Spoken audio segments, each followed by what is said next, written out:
At 7 in the morning, Hopton, Indiana, looked like thousands of other American towns. Quiet streets, a few people rushing to work, and storefronts slowly waking up.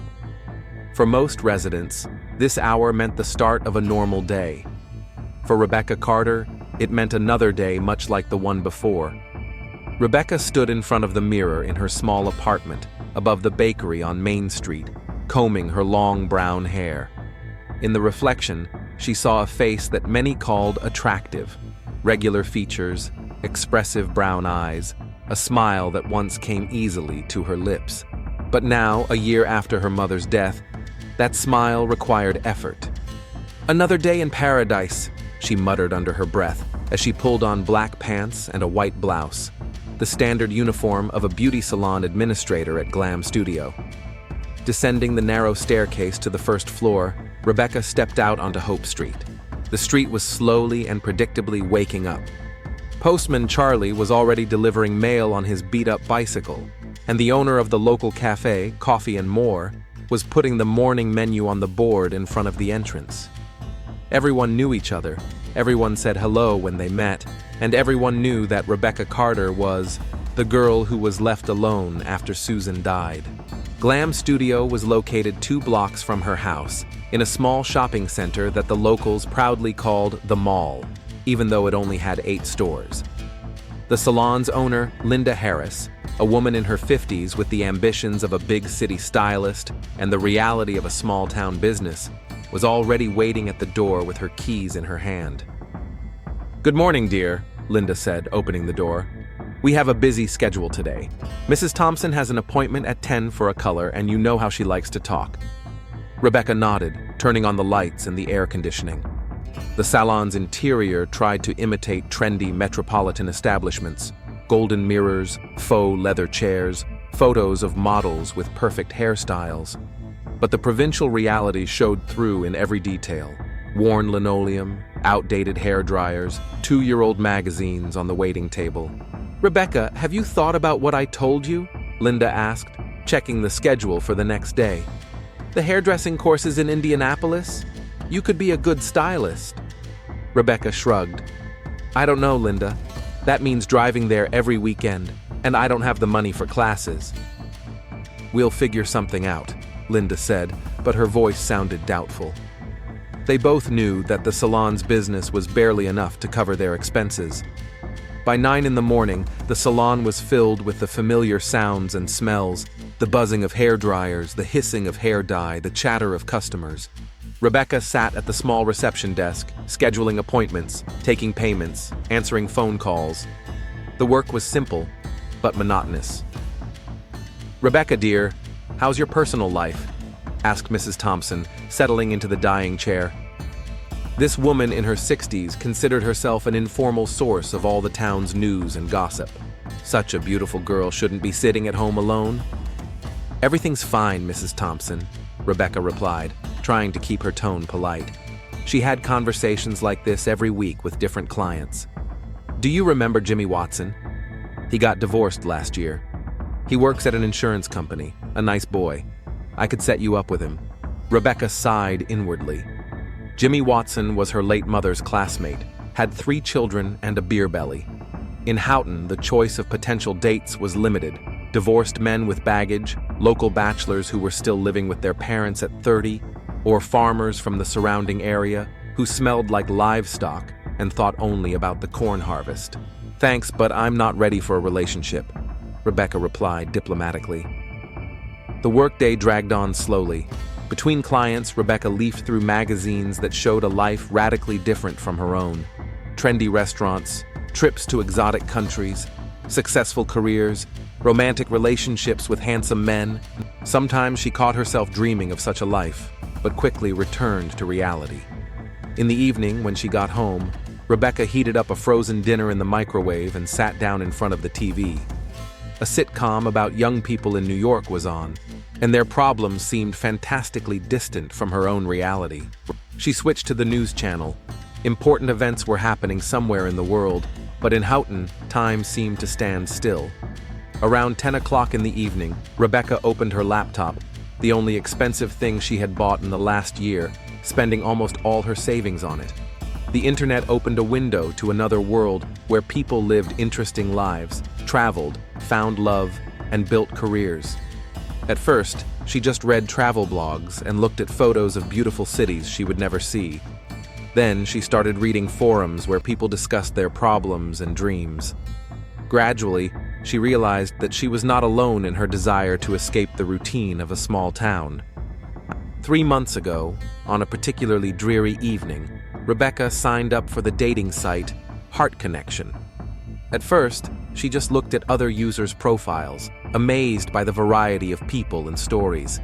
Men from big cities wrote about their interests, travels, career achievements. It all seemed exciting and unattainable to her. She spent several days creating her profile. How could she describe herself without sounding like a boring small-town girl?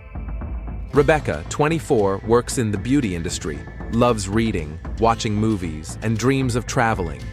Looking for a serious relationship with a kind and interesting man. She spent even longer choosing photos. In the end, she settled on a picture taken by Sarah at her birthday party last year. She looked natural and attractive, but not provocative. The first messages were disappointing. Men wrote banalities. Some immediately resorted to obscenities. Others clearly sent the same text to everyone. Rebecca was almost ready to give up on online dating. Then, a month ago, Jason wrote to her. "Hi, Rebecca. I read your profile and realized that I would like to get to know you better. I'm Jason. I work as a freelance photographer and travel a lot for work. I recently returned from Colorado, where I was shooting landscapes for a travel magazine. I understand your dream of traveling. There are so many amazing places in the world. Tell me about yourself, what you do, what you think about in the evenings in your town." The message was personal, thoughtful, without a hint of banality or vulgarity. Rebecca read it several times before replying. Their correspondence began easily and naturally. Jason talked about his travels, national parks, mountain peaks, ocean coasts.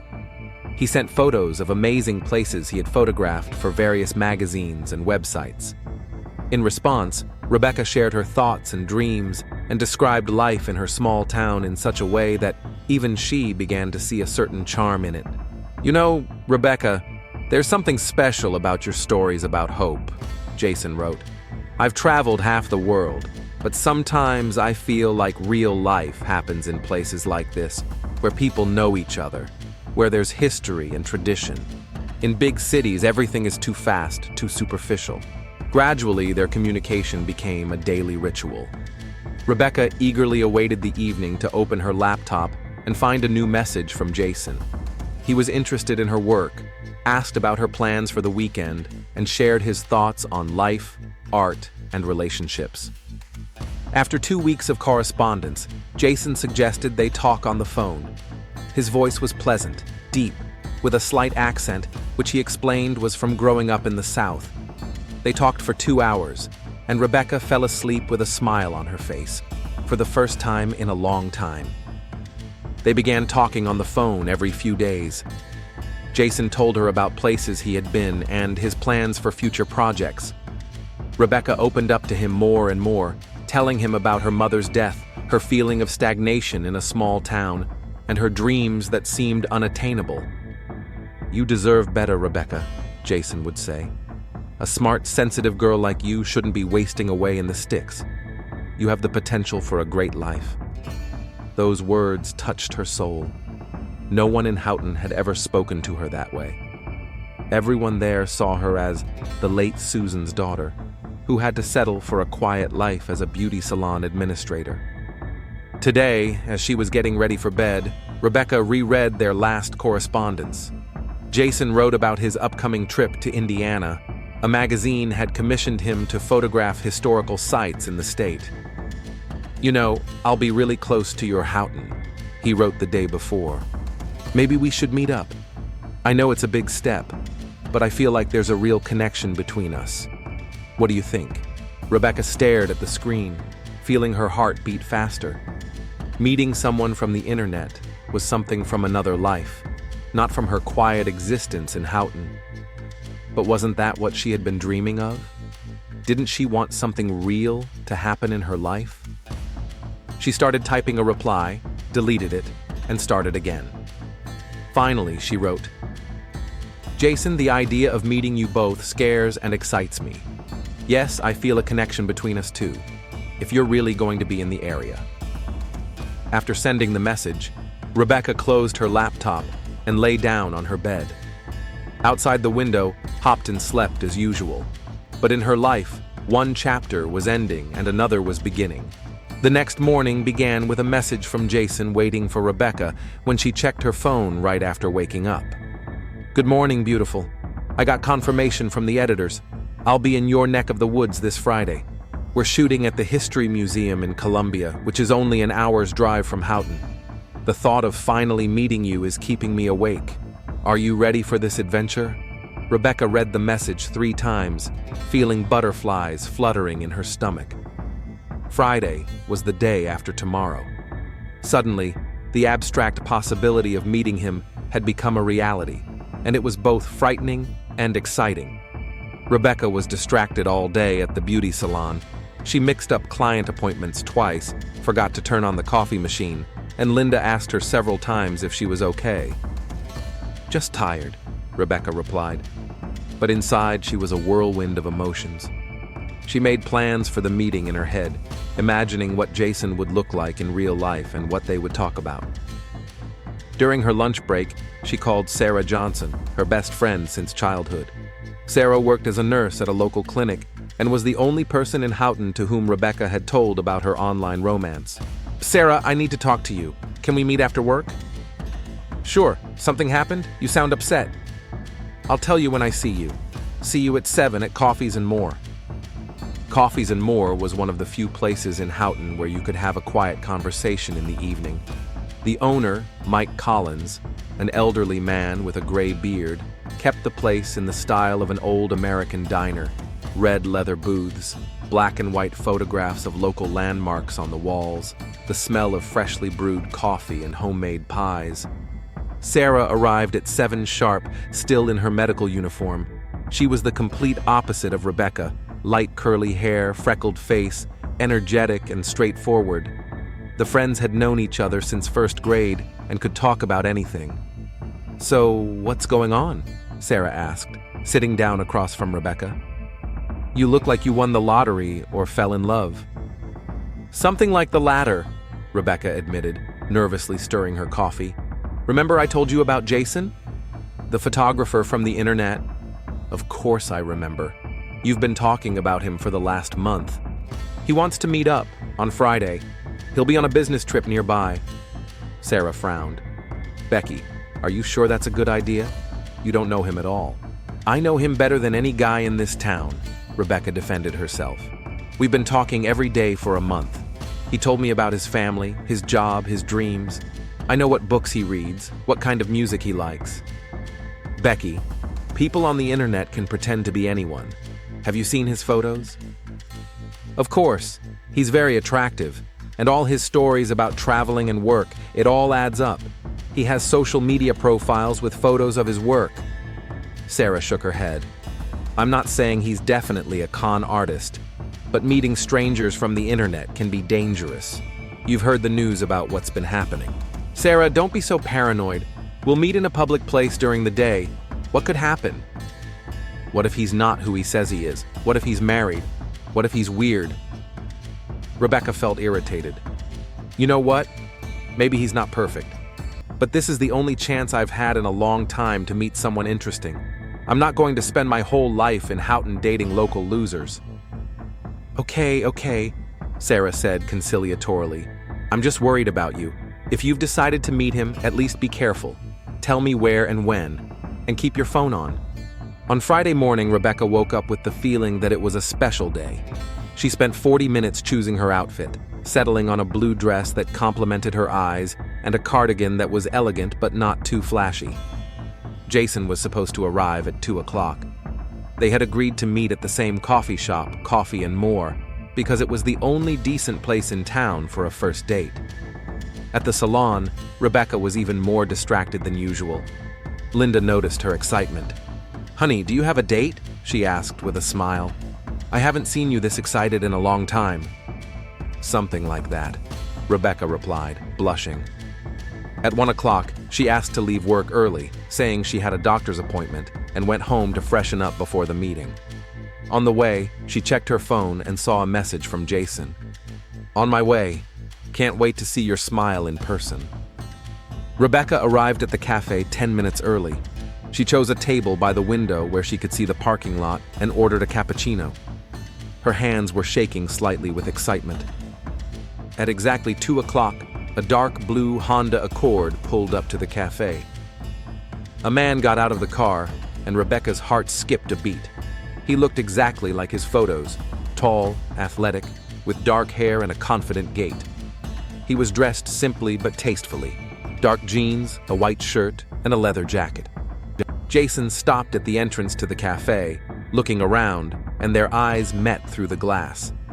He smiled, the very smile she had tried to imagine during their phone conversations, and waved. When he entered the cafe, Rebecca stood up, feeling awkward during the first few seconds of their meeting.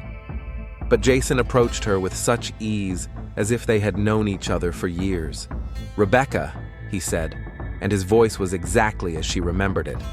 "You're even more beautiful than in your photos." He hugged her, not too tightly, not too formally, just right. Rebecca caught a whiff of his cologne, light, expensive, nothing like the cheap spray the local guys used. "Hi, Jason," she said, sitting back down at the table. "How's your drive?" "Great. Your town is charming. I drove down Main Street, just like in the movies about small-town America. In a good way," he added, noticing her expression. Mike Collins came over to take their order, eyeing the stranger curiously. In a small town like this, new faces immediately attracted attention. "What would you like to order?" Mike asked. "An Americano and a slice of that apple pie," Jason said, pointing to the display case. "It looks homemade." "It's my grandmother's recipe," Mike said proudly. "You're not from around here, judging by your accent?" "I'm from Chicago. I'm here for work and decided to explore the city." When Mike left, Jason turned to Rebecca. "So this is where you've lived your whole life. I have to say, it has a special atmosphere. You can feel the history and tradition." "You make it sound like that's a good thing," Rebecca laughed. "To me, it's just boring. You know, I've been around a lot. Big cities can swallow you up. Here, you feel like people matter to each other." The conversation flowed easily, like a continuation of their month-long friendship. Jason talked about his trip, about filming at the Columbia Historical Museum, about his plans for upcoming projects. He was an attentive listener, asking questions about her work, her friends, her plans. "Tell me about the beauty salon. Is it interesting to work with people?" "The local ladies come not only for their hair, but also to talk. Sometimes I feel more like a psychologist than an administrator," Rebecca said. "Although I'm definitely not paid like a psychologist." Jason laughed. "You have a good sense of humor. I could tell from your messages, but it's even better in person." After coffee, they went for a walk around town. Jason showed genuine interest in everything: the old church that the locals were proud of, the small park in the center of town, even the abandoned factory on the outskirts. "What was that?" he asked, pointing to a dilapidated building. "A textile factory. It closed 15 years ago when production was moved to China. Half the town worked there. What do people do now?" "Those who could move to bigger cities. The rest get by doing odd jobs. My Uncle Robert has a car repair shop, but there aren't many cars in town." Jason listened attentively, occasionally asking clarifying questions. Rebecca noticed that he was remembering details, street names, names of people she mentioned. By evening, they returned to his car. Rebecca didn't want the meeting to end. "It was a wonderful day," Jason said. "You're just like I imagined, even better." "I had a great time too," Rebecca admitted. "I can't remember the last time I had such a good time." Jason was silent for a moment, watching the sunset over the rooftops. "Listen, how about I stay for the weekend? I don't have any other plans, and it's so peaceful here. I could get a room at a motel." Rebecca's heart began to beat faster. Do you really want to spend the weekend in Houghton? There's nothing to do here. There's you, he said simply, and I feel like I'm just getting to know you. He leaned down and kissed her, lightly, gently, without pushing. Rebecca felt her legs go weak. I'm staying at the Sunset Motel on the highway, Jason said. We can meet again tomorrow if you want. I want to, Rebecca said, surprised at her own boldness. After Jason left, Rebecca walked slowly home, reliving every minute of their meeting. He was even better than she had imagined. Smart, charming, interesting. And he had decided to stay for her. When she got home, she immediately called Sarah.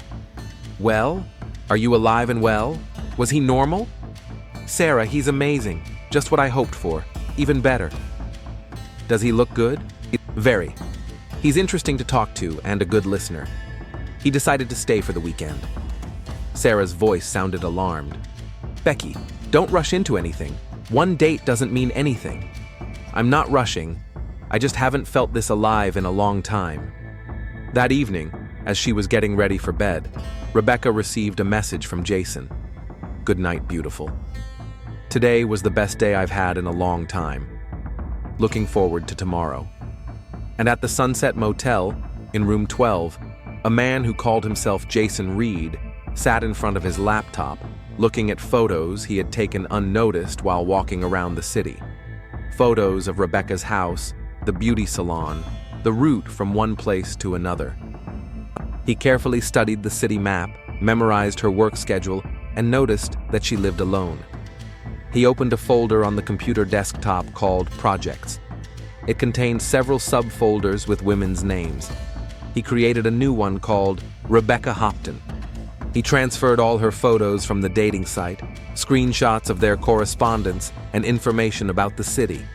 In another folder, hidden deep in the system, were photos and videos that no one was supposed to see. Memories of previous projects in other cities, other states. He smiled as he looked at the photo of Rebecca taken today at the cafe. She smiled trustingly at the camera, unaware that she was being photographed.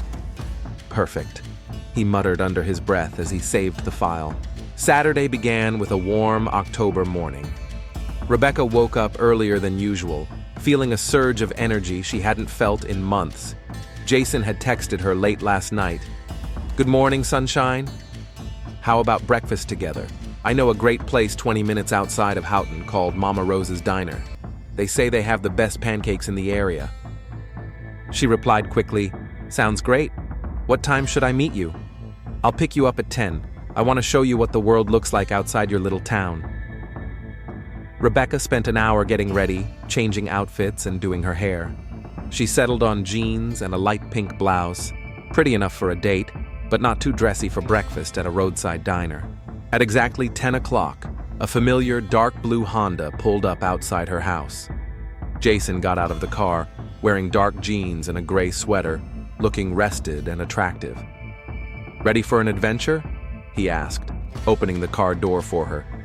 Ready, Rebecca replied, getting into the car. The car smelled of leather and the same light cologne she had smelled yesterday. On the way, they chatted about their plans for the day. Jason told her about places he wanted to show her, a scenic road along the river, an old bridge he had spotted on the map. I brought my camera, he said. Maybe we can take some pictures. You're very photogenic. Rebecca laughed. No one's ever told me that before. Then the guys around here are blind.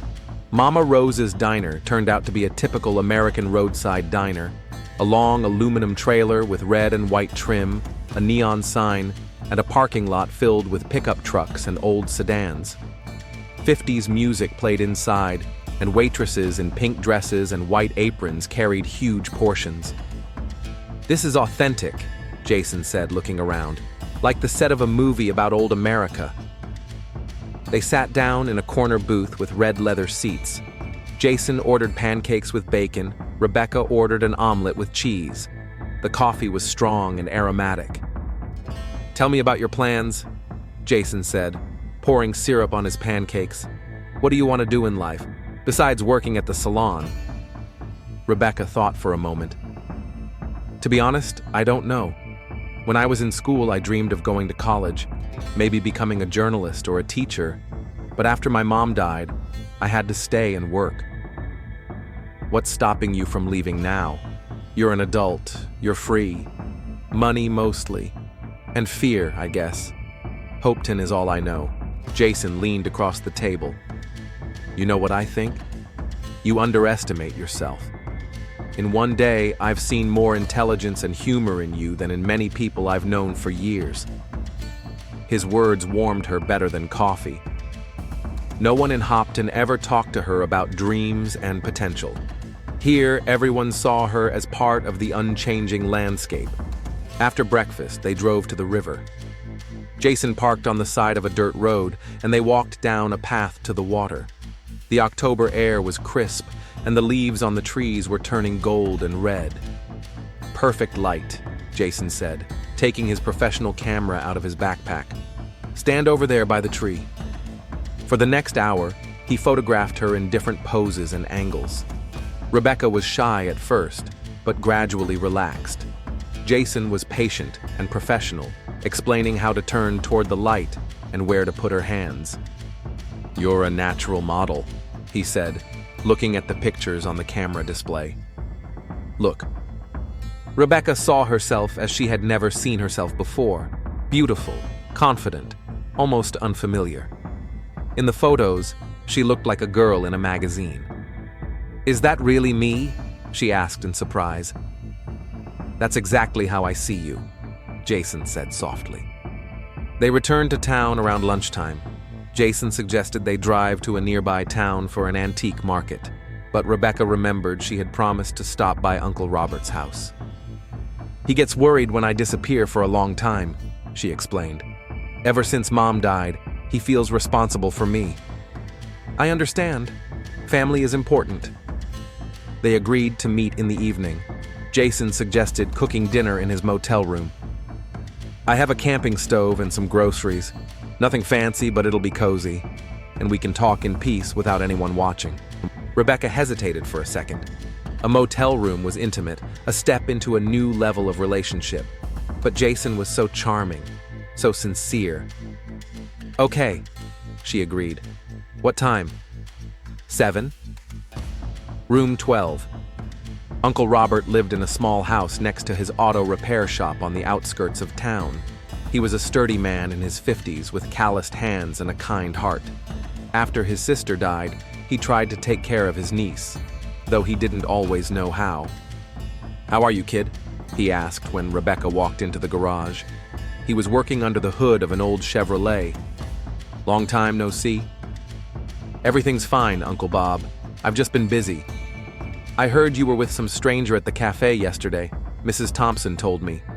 Rebecca sighed. In a small town, news spread faster than the internet. He's a friend. We met online. Robert climbed out from under the hood, wiping his hands on a rag.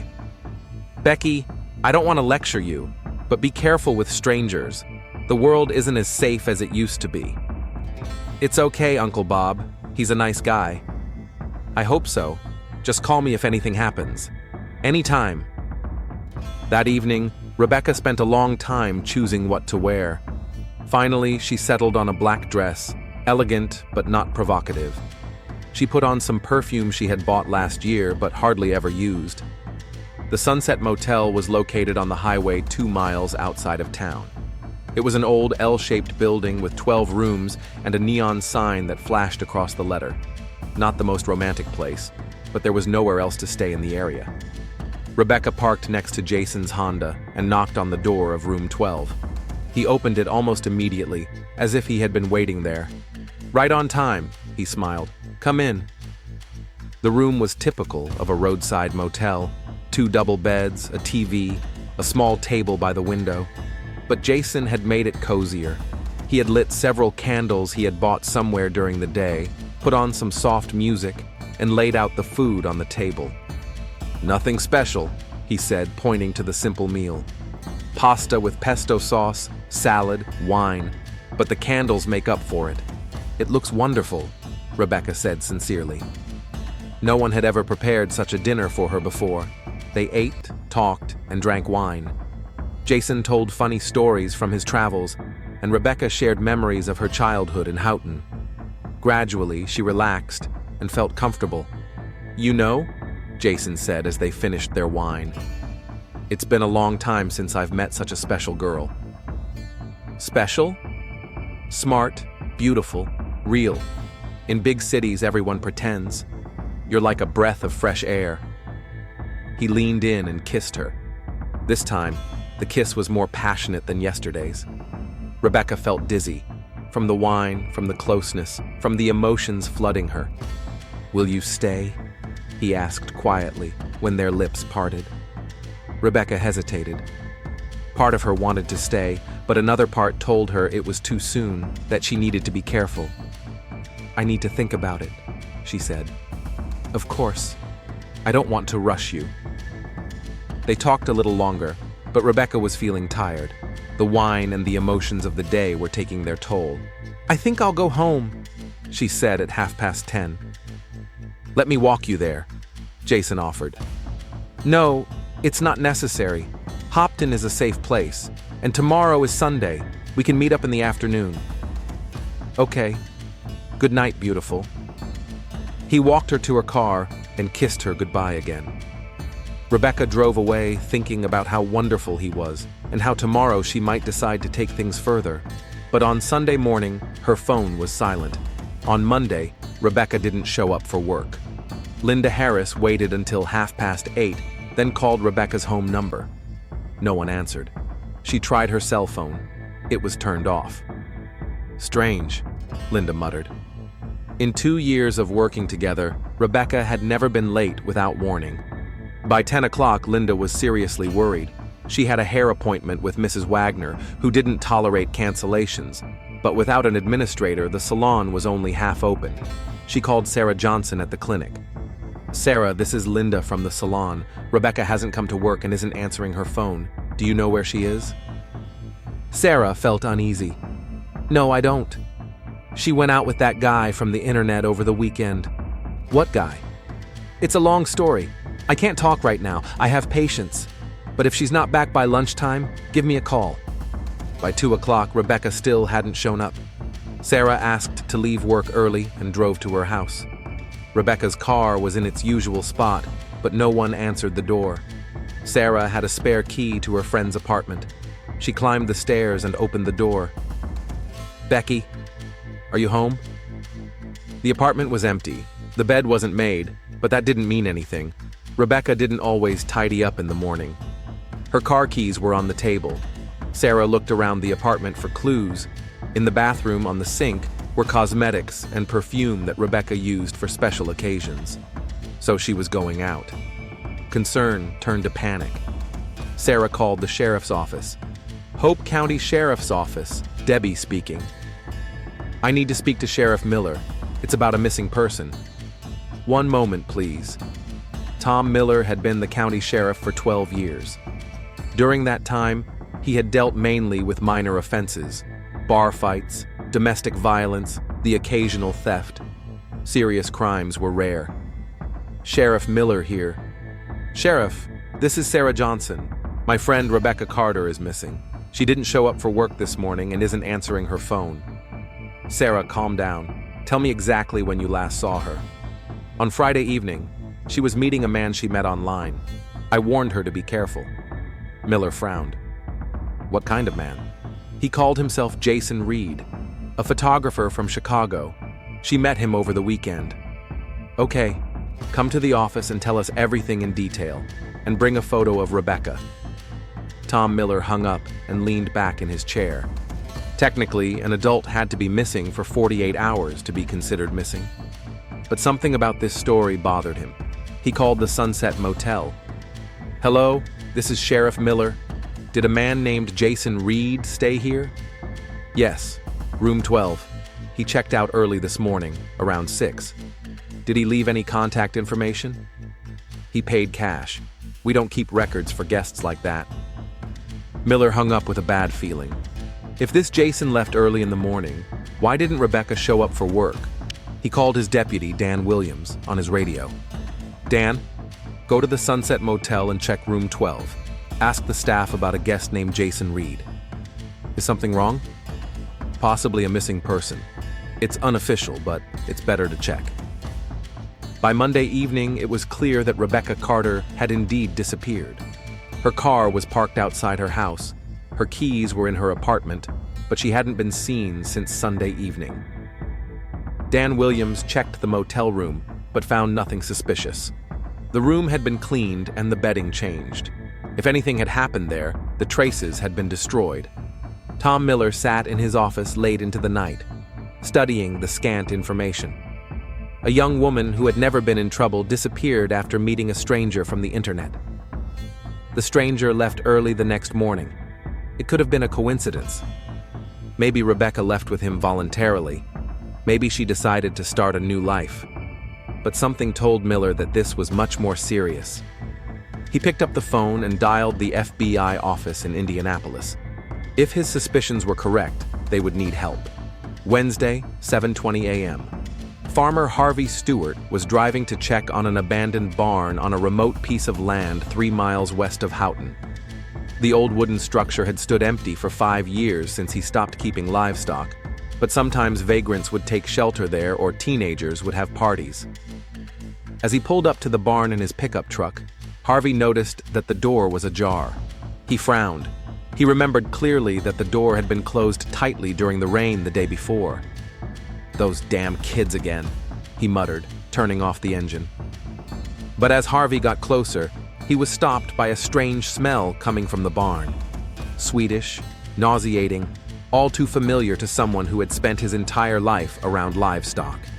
The smell of death. Harvey slowly pushed the door open. The morning light filtered weakly through the cracks in the wooden walls, but what he saw was enough to make his stomach clench into a painful knot. In the far corner of the barn, tied to a wooden post, sat a young woman. Her head was thrown back lifelessly, her dark hair covering her face. Even in the dim light, it was clear that she was dead. Harvey ran out of the barn and, bent over double, emptied his stomach of his morning coffee. With trembling hands, he pulled his cell phone out of his pocket. 911, what service do you need? Police, Harvey croaked. I found a body. On my farm. A girl. She's dead. Deputy Sheriff Dan Williams was the first to arrive at the scene. An experienced police officer who had served in the Army and seen a lot. He still turned pale when he entered the barn. The victim was tied to a post with rope and duct tape. Plastic water bottles, food scraps, and a roll of duct tape were scattered on the floor around her.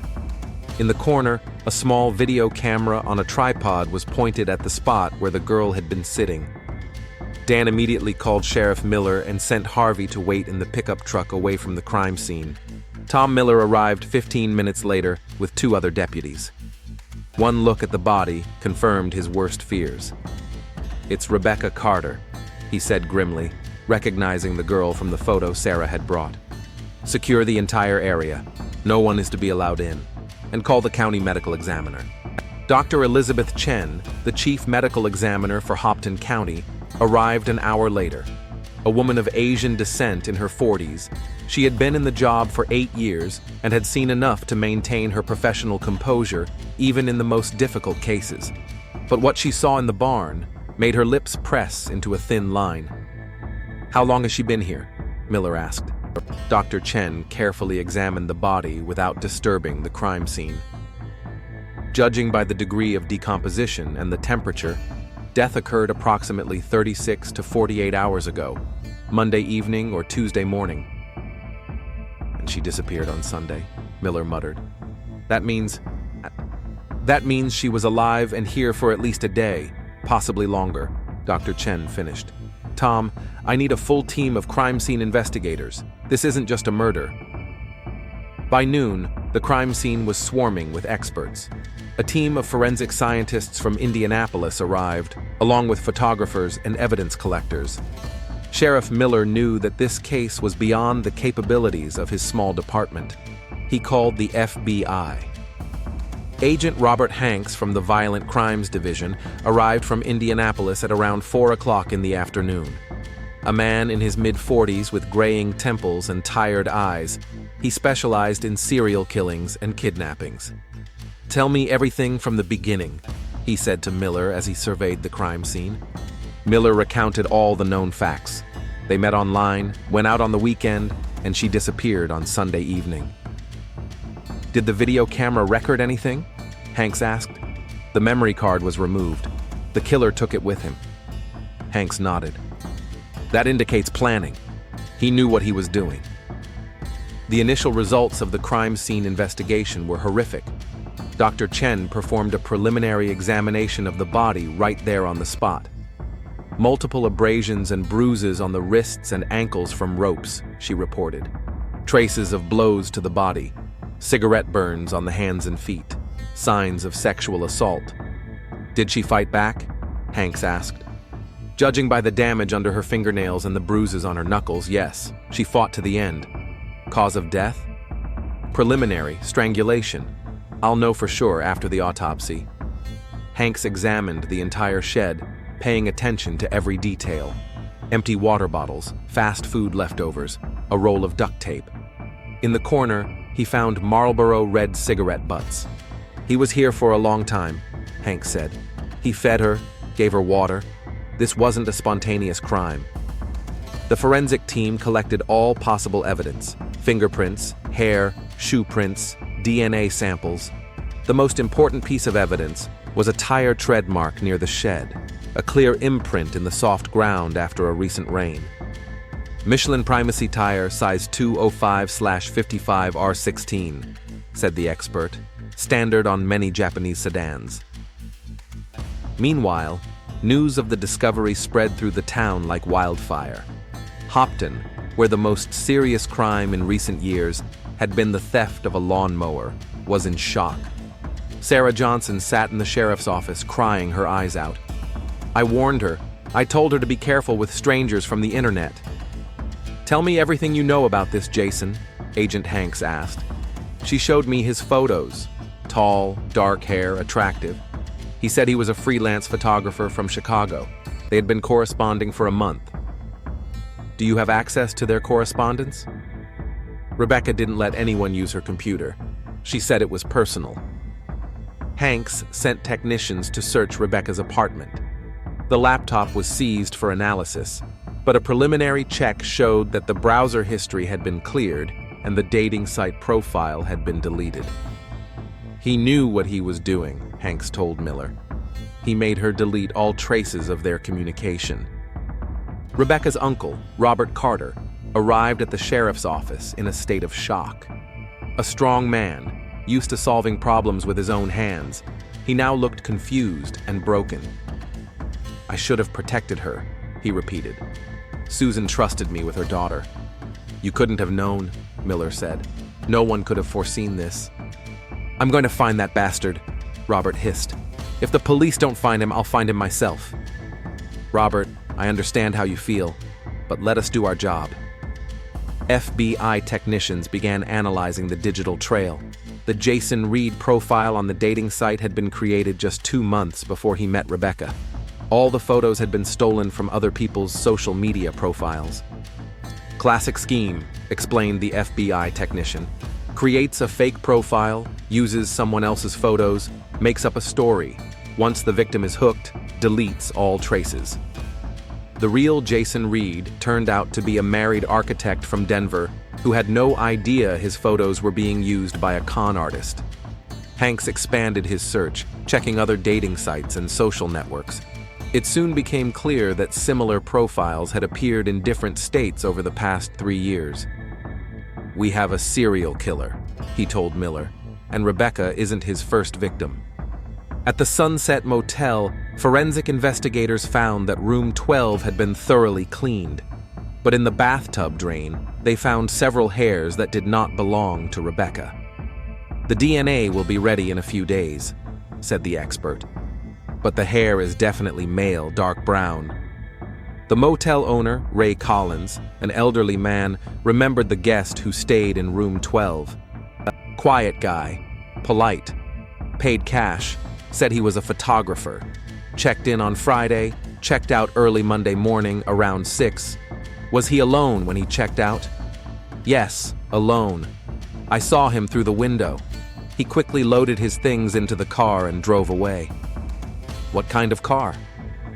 Dark blue, Japanese, Honda, or Toyota? I don't know much about cars. By Wednesday evening, Agent Hanks had compiled a preliminary profile of the killer. A man between 25 and 35 years old, organized, planning his actions in advance, experienced in using the internet to find victims, possibly has experience in IT or photography, enough knowledge to create convincing fake profiles. He'll be looking for a new victim, Hanks said at the meeting. These guys don't stop. In a few months, he'll show up somewhere else under a different name. The autopsy performed by Dr. Chen the next day confirmed the worst suspicions. Rebecca Carter had been held captive for at least 3 days, subjected to systematic torture and abuse. The burns were inflicted at different times, she reported. Some have already begun to heal. There are no broken bones, but there are signs of prolonged restraint. He kept her alive on purpose, Hanks said grimly. He enjoyed the process. Any traces of drugs? A small amount of a sedative in her blood. Enough to keep her from putting up serious resistance, but not enough to knock her out. He wanted her to be conscious. The cause of death was strangulation by a rope. But Dr. Chen discovered something even more horrific. There are marks on her body from previous healed wounds, she said quietly. Old scars on her wrists and ankles. Tom, this isn't the first time she's been tied up. Hanks frowned. What do you mean? Maybe he was practicing, or he had other victims he let go, or maybe she wasn't the first person he held in that shed. This information forced investigators to re-examine the entire case. If the killer had used the shed before, there might be traces of other crimes there. On the third day of the search, a team with metal detectors found personal belongings buried in the ground near the shed. A phone, jewelry, documents. Everything belonged to young women from different states. My God, Miller whispered, as he looked at the driver's license of a girl from Ohio who had been missing for 8 months. How many were there? Hanks coordinated with other states where young women had disappeared under similar circumstances. The picture was becoming increasingly horrific. Over the past 3 years, 11 young women between the ages of 20 and 28 had disappeared in 5 states. All of them had met men online shortly before their disappearance. All of them lived in small towns. We have a serial killer operating on a national scale, Hanks said in a teleconference with the FBI's headquarters. And we have no idea who he is. The breakthrough in the case came on the 6th day of the investigation. FBI technician Kevin Chang worked around the clock analyzing the killer's digital footprints. Agent Hanks, I have something, he said, without looking up from his computer screen. Our killer made a mistake. Hanks approached the technician's workstation. The monitor displayed logs of internet activity. When he created the fake profile, he used public Wi-Fi at a Detroit library, Chang explained. But one day, he connected to the same network from his real social media account. Did you find his real identity? Marcus Hill, 31 years old, address in Detroit. Unemployed programmer, convicted of domestic violence 3 years ago. Hanks felt his pulse quicken. Send me all the information, and contact the Detroit police. Within an hour, a task force was assembled. Marcus Hill lived in a basement apartment in a rough neighborhood in Detroit. According to records, he lost his job as a programmer 2 years ago and had been getting by with odd jobs ever since. He has a 2018 Honda Accord, dark blue, reported Detroit Police Detective Mike Rodriguez. Matches the description of the car from Hopton. At 4 a.m. on Friday, a SWAT team surrounded the house where Hill lived. The dark blue Honda was parked in the driveway. The license plate matched the one recorded by surveillance cameras at a gas station near Hopton. FBI! Hands where we can see them! Shouted the agent, kicking down the door. Marcus Hill was sitting at his computer in a darkened room when the agents burst into the apartment. A thin man with dark hair and sunken cheeks, he looked nothing like the successful photographer in the stolen photos. Marcus Hill, you're under arrest for the murder of Rebecca Carter, Hanks said, handcuffing him. Hill didn't resist. but his face was cold with rage. "I want a lawyer." The search of the apartment yielded shocking results. In the bedroom, the FBI discovered a wall covered with photographs of young women. Some had been taken secretly, in cafes, on the street, through windows. Others had clearly been taken while the subjects were being held captive. "My God," whispered one of the agents, looking at the collection. Terabytes of video recordings of torture and murder were found on Hill's computer. The files were neatly sorted into folders with women's names. The Rebecca folder contained hours of recordings of her last days. Detailed plans for future projects were also found, including lists of potential victims from various cities, maps with abandoned buildings marked, and fake documents with different names. Detective Rodriguez found a box of trophies in the storage room, including jewelry, driver's licenses, and cell phones belonging to the victims. Each item was labeled with a sticker bearing a name and date. "This bastard collected them," he said with disgust. DNA found in hair from the motel matched a sample taken from Hill. Fingerprints on bottles from the shed also belonged to him. During his initial interrogation, Hill refused to speak without a lawyer, but his computer files spoke for themselves. In text documents, he kept a detailed diary of his crimes, describing each victim and his methods. The diary revealed that he had committed his first murder 3 years earlier in Ohio. Since then, he had killed at least 11 women in 5 states, moving to a new location after each crime. "They're all the same," he wrote. "Lonely, trusting, desperate for love. The internet made hunting so easy." Agent Hanks coordinated with law enforcement agencies in all the states where Hill had committed crimes. The victims' bodies were found in abandoned buildings, forests, and vacant lots. Some were never found. The victims' families began arriving in Detroit to identify personal belongings. It was a painful reunion with relatives who had not known what had happened to their daughters, sisters, and friends for years. Mary Anderson of Ohio identified the ring of her daughter Jennifer, who had been missing for 2 years. "I finally know what happened to her," she said through tears. "Now I can bury her." Rebecca's uncle, Robert Carter, flew to Detroit for the identification. When he saw photos of his niece on the killer's computer, he almost lost control. "I want to look him in the eye," he told Hanks. "I want him to know the pain he caused." "Robert, I understand how you feel, but it's better not to do that." Hill was formally charged with first-degree murder in 4 states. Prosecutors decided to start the trial in Indiana, where the last crime was committed and most of the evidence was gathered. The trial began 6 months later. Hill hired an experienced lawyer who tried to have him declared insane. "My client suffers from a severe mental disorder," the defense attorney argued. "He was not in control of his actions." But prosecutor James Whitman presented irrefutable evidence of the killer's planning and awareness of his actions. "This is not insanity," he told the jury.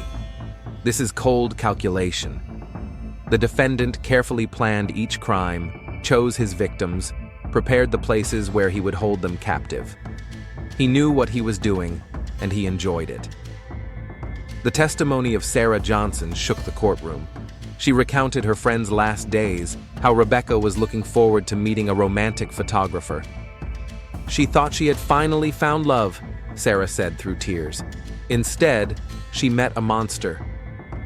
Hill sat at the defense table with a stony face, showing no emotion even when the most horrific evidence was presented.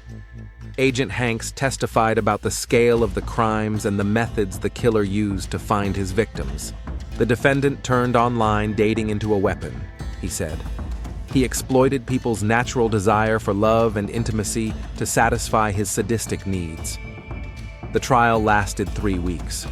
The jury deliberated for only 2 hours. On the charge of first-degree murder, the verdict is guilty, the foreperson announced. Hill did not flinch when he heard the verdict.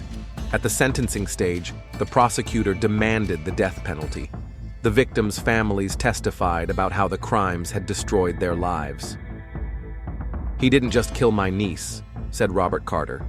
"He killed our ability to trust, our ability to feel safe. A man like that doesn't deserve to live." The judge handed down the sentence a week later. "Marcus Hill, the court sentences you to death," Judge Richard Stone said. "Your crimes are so heinous that no other punishment fits their gravity." Hill was sent to death row at an Indiana state prison to await execution. In Hopton, life slowly returned to normal, but the town was forever changed. Glam Studio closed down.